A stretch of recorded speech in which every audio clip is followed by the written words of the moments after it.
What's up, Game Boys and girls? Big T here, back with another video. And yes, as the title suggests, we're gonna have some real talk. This won't be a long video. It's just gonna be me coming to Jesus on this subject. It's kind of funny because when you're in the throes of it, you don't really see everything. Sometimes you don't see the truth of the matter because you're in it. You're, especially as a fan, you get defensive about things, but it's not going to go exactly what you think. Okay, so like the title suggests, Wii U failed, and it's mostly Nintendo's fault. So let me get away with or do away with early the argument about the part that is not Nintendo's fault. And again, it's a small part.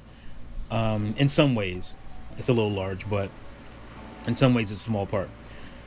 The small part is that, when Nintendo introduced the Wii U, they kind of botched it a little bit. But there were journalists there on hand with the console in front of their face that were explained to exactly what it was, that act like they were confused about what the Wii U was. Is it an add-on for the Wii? It's not a damn add-on for the Wii. You're sitting there looking at it. You see the games, the graphics. Obviously, the Wii was not capable of putting out the visuals that those games, the Wii U was putting out. So it's a new console. Now, the way Nintendo positioned it, because they were oddly focused on the GamePad, and I say oddly, and you'll understand why I mean that in a minute. They were oddly focused on the GamePad, and so if you look at the box, even the GamePad's front and center, you can kind of see the console behind it, to the side or whatever, because they were emphasizing the GamePad. And I say that's odd because initially they didn't do a whole lot with the GamePad, so it was strange that they were kind of marketing the GamePad when they themselves didn't do a whole lot with it, outside of Nintendo Land. Right? So Nintendo Land and some gimmicks and whatnot with Super Mario Bros. Wii and Wii U and whatnot. But Nintendo Land was the big title. It was the title that's going to push the GamePad. And it's a great title for that. But there's a major problem with it. Nintendo Land is a local multiplayer only game. And sure, that would have worked maybe during the Wii U era, but at the time that the Wii era, at the time that the Wii U came out, people's gaming ways had changed a whole lot. It was a lot about online gaming, and so expecting a nerdy gamer who goes out and buys their console to say, "Hey, family, come and play this Nintendo Land with me." Now, it's a nice concept. It's a sweet concept. It's a cool to want to have your family do that kind of stuff. But even me, my family was pretty young at that point. My kids were babies, so it was hard to play stuff like that with them. My wife doesn't play video games, so you're looking to have people come over, and a lot of my gaming friends are nowhere near where I live. So that was a big issue with Nintendo Land, and it kind of putting the GamePad front and center, because it was limited to local multiplayer. Not that online multiplayer would have helped as far as the GamePad goes, but it would have helped as far as the game selling goes, because it would have been a great online multiplayer game. But that's one of the biggest issues with Wii U, is Nintendo was touting the GamePad, but they were themselves not doing a whole lot with it. Especially at launch, there was barely anything. Again, my memory is a little hazy, but Rayman Legends was supposed to be a big title. But again, the stuff that Rayman Legends did was kind of gimmicky. It didn't say, "Hey, you need a GamePad to play this game." It's important because obviously the game got ported and people enjoyed it without the GamePad. So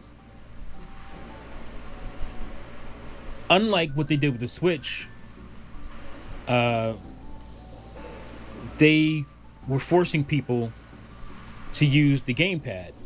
And I mean, it's a big, bulky controller. It's very comfortable. It's deceptively comfortable. It's kind of like the Steam Deck, where it's a big device, but it feels really comfortable, especially in my hands. But they weren't really, again, they weren't really putting much out there for this thing that they were forcing you to play with.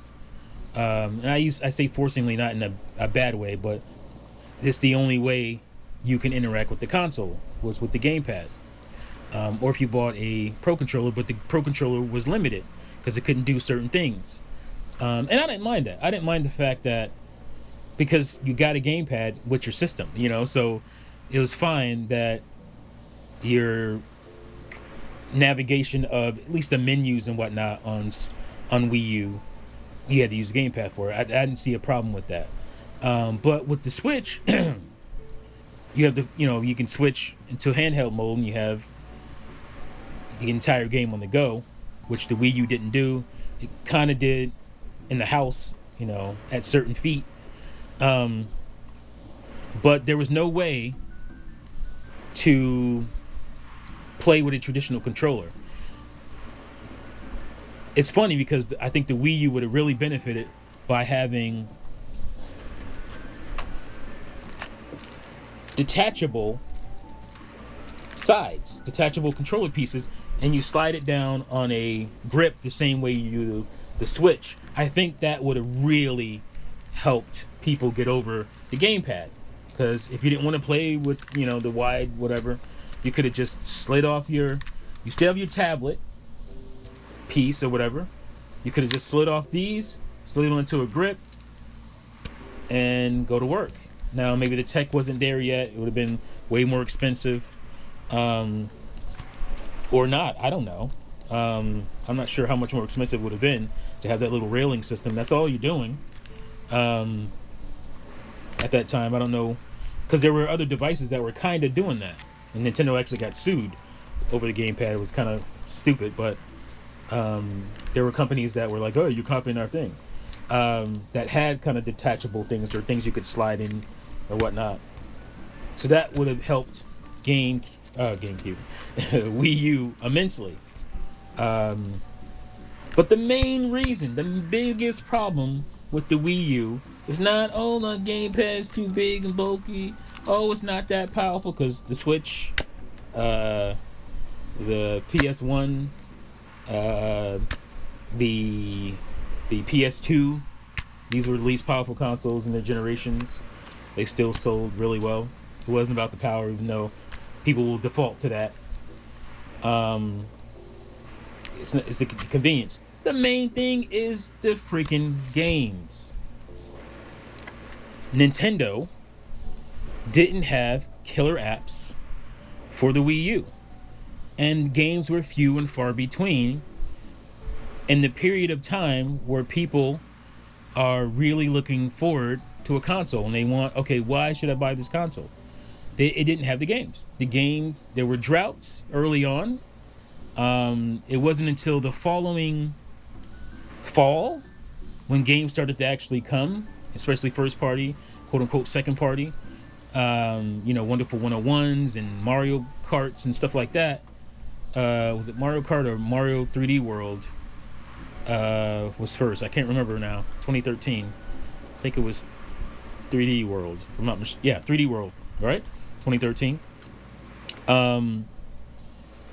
Those games came too late. Nintendo was not ready with HD gaming. They said it themselves. So the games were not there. Had Nintendo had a steady flow of games from themselves initially, at least a killer app the way Switch had a killer app with Breath of the Wild, even though it was still on Wii U, but nobody bought it, right? That was a killer app, so that got the console selling, right? And so third parties, the ones that weren't full of BS, would have shown up and put certain games on it because the install base was growing, and they would have helped it grow. Some of them are full of BS, but it would have helped initially. But and the major thing is that Nintendo did not have a killer app. It did not have the games to sustain. Look at the difference between Switch's first year and Wii U's first year. Even just from first party alone, night and day. Had Xenoblade Chronicles X shown up at the end of the year the way Xenoblade Chronicles 2 showed up on the Switch, had we had a Zelda day one, obviously it was a different time, so maybe they didn't know. Maybe Mario Kart. Obviously, Mario Kart is a system seller. It's always been have something like that ready at launch. This is all 2020, hindsight or whatever. But it's always been about the games. It's always about the games. You have the games, the system sells. So all this other stuff, the narratives about, the media was this, the media was that. True. But the biggest pain for Wii U came from a lack of games. And Nintendo, knew, and they talked about having that issue. They apologized about not having the games. They were not ready. HD programming was tough for them because they waited so long with the Wii to Wii U. It just fell off a cliff with the Wii, and they waited, and they were not ready for HD gaming. They didn't realize. It's crazy because we went through a whole entire era with HD gaming with the other guys, but Nintendo was kind of riding the wave of the Wii sales, so they were ill prepared. That is only their fault. Initially, I remember issues with SDKs. Some companies didn't get them, and they were told to build their games on certain, kind of written on a notepad specs, and so they weren't using the Wii U correctly. They weren't using all the CPU cores. I remember that. That's why you had games with bad frame rates and whatnot, because they didn't really know how. It wasn't as easy to program for because they didn't really have the smooth transition with SDKs. And I'm sure there are people that'll rebut some of the stuff I'm saying, but these things are not feelings, they're facts. So I love the Wii U. It's one of my favorite Nintendo consoles of all time. At some point, I guess I'll rank it. But facts are facts. They didn't have the games. And again, it didn't need to have something that proved the reason for the GamePad. I think Nintendo got way too caught up in that idea. And you had Miyamoto going off making giant robot and Star Fox Guard and all this stuff to try to justify the GamePad. Just bring the games. Look at the gimmicks for Switch. Nobody cares. Nobody cares about HD Rumble anymore. Nobody cares about that stuff. Nobody cares about, some people care about gyro aiming, and some of the kind of features that the Switch can do based on like games like 1-2 Switch or even Labo. The cool tech that's in the Joy-Cons that nobody really uses because a lot of people don't even use their Joy-Cons. They use the Pro Controller. So it will always be about the games. That's the one thing Nintendo always has to get right. And for some reason they forget certain times, even though they should have learned this lesson. It's always going to be about the games. Have your games ready. Have your lineup. Make sure that first year is solid. If you're going to launch a new console, make sure you have 4-5 solid games to spread out throughout that first year and show people, hey, we're not messing around with this console. This console's going to be around a while. We're supporting it. Because people didn't think, Switch or Wii U would be supported because there were so many gaps, I remember the gaps early on with N64 that hurt its install base. Same thing with GameCube even. Although I would argue there were other factors. There were world issues at the time that affected the sale of both GameCube and Xbox, original Xbox. The market crashed, for lack of a better term, after that horrible incident in 2001. So I think that really affected the momentum of both of those consoles. That people don't really talk about that, but I remember that was an era where people were just afraid. They were just like, didn't care as much. And PlayStation 1 had such a head start. It was going to be hard to catch up and convince people to buy a new console, especially when you have a DVD player. It's a whole other thing. But that's the main thing. Have the games. Your gimmicks won't kill you. I don't think there'll ever be a detriment unless they're just so wacky. I mean, the Wii worked. You know, like the Wii remote and nunchuck was so different for a controller, but it still worked because why? The games were there. Wii Sports, system seller. That was a game. And then for the core fans, you had Twilight Princess. You know? And not long after that, you had Mario Galaxies and Metroid Prime. They had the games. Mario Karts. The games were there. And you had third parties making a lot of cool stuff based on the gimmick of the controller. So that helped. It's always going to be about the games. Bring the games, and they will come. And the gamers will show up and buy your console. So, like I said, the Wii U's failure is mostly Nintendo's fault because it's mostly about the games. Plain and simple. If you think if Wii U launched with Splatoon, like Splatoon would have been a perfect launch title because not only is it's a new IP, it's exciting, it's a fun online shooter out of the gate, but it justified the GamePad.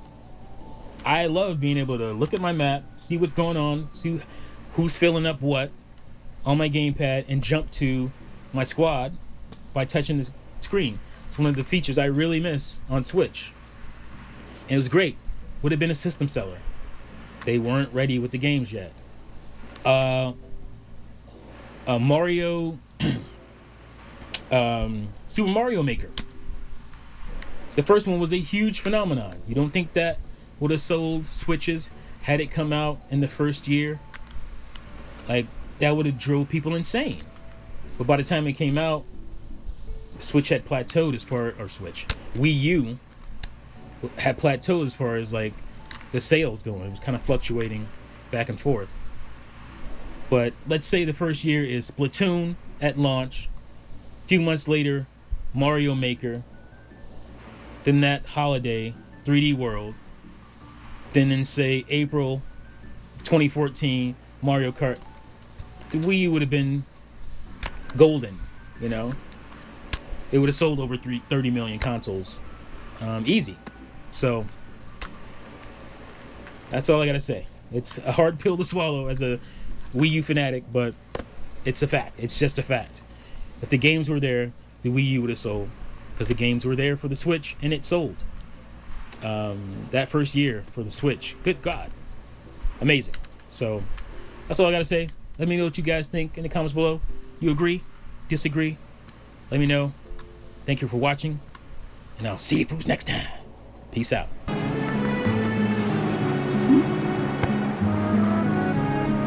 Yep.